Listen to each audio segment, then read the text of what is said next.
Taarifa kwa sasa inayoendelea ni baada ya kijana aliyekuwa anahitimu mafunzo ambaye katika eneo la Ouagadougou katika nchi ya Burkina Faso, ambaye kwa sasa anashikiliwa na jeshi la polisi, lakini pia kwa upelelezi zaidi, kwa sababu katika mazingira ambayo yaliweza kuonekana kabisa kwamba dogo aliweza kutumwa na watu ambao mpaka sasa hivi anafanyia upelelezi kuweza kuwataja na kuzungumza, kwa sababu ilionekana dhahiri shahiri kabisa kwamba kulikuwa na tukio ambalo lilikuwa linaandaliwa kwa dogo janja kutaka kumdhuru Rais Ibrahim Traore, ambapo aliweza kuangalia katika hitimisho la mafunzo yao. Sasa kiuhalisia ni moja ya taarifa ambayo hata kwa nchi ya Burkina Faso imeendelea kuweka mkazo kwamba kijana mpaka azungumze, na uzuri wa Rais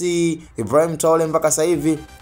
hajamfanya kitu kibaya, labda pengine kumpa mateso, lakini anajaribu sana kutumia intelijensia na akili zaidi kwa madogo aweze kuongea alitumwa na nani, na je ni watu gani ambao walitaka kuweka mpango kazi wa kutaka kummaliza, kwa sababu mpaka sasa hivi tuliweza kupata taarifa hata baada ya kile kilichoweza kutokea katika nchi ya Burkina Faso kwa mlinzi wake wa pili wa Ibrahim Traore ambaye aliweza kufanyiwa moja ya jaribio la mashambulizi, na ilionekana dhahiri shale kabisa kwamba yote wanataka kumteketeza Ibrahim Traore, yani hiyo ni kama salamu. Sasa baada ya dogo ambaye aliweza kukamatwa na ambaye mpaka sasa hivi yuko kwenye mahojiano, yani wote wanajaribu sana kuhakikisha kwamba wanapata taarifa na kujua ni nani ambaye kwa sasa amekuwa akimuenda sana Rais Ibrahim Traore. Madui kwa sasa amekuwa ni wengi sana anayoyafanya, na kuwa international president kwa sasa naweza nikasema kwamba hiyo ndio imekuwa sababu kubwa, yani rais wa nchi fulani kuwa rais ambaye ni maarufu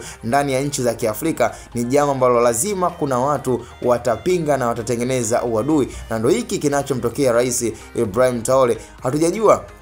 ni wakina nani, na mpaka sasa hivi taarifa zinaendelea kusambazwa na zinaendelea pia kuangaliwa kwa umakini zaidi kuweza kuhakikisha kabisa kwamba kama kutakuwa na ukweli ulioweza kupatikana, basi na imani cha msingi endelea kuwa nasi na endelea kutufuatilia zaidi. Lakini kinachoendelea mpaka sasa hivi ni upelelezi wa dogo aliyekuwa anahitimu mafunzo, ambayo kiuhalisia kwa huku tunasema kwamba baada ya kuingia JKT basi katika nchi ya Burkina Faso, katika dogo ambaye alikuwa akipambana kuhitimisha mafunzo, basi ilionekana kabisa kwamba yeye alitumwa akiwa na mpango kazi. Sasa hatujajua kwamba ni watu gani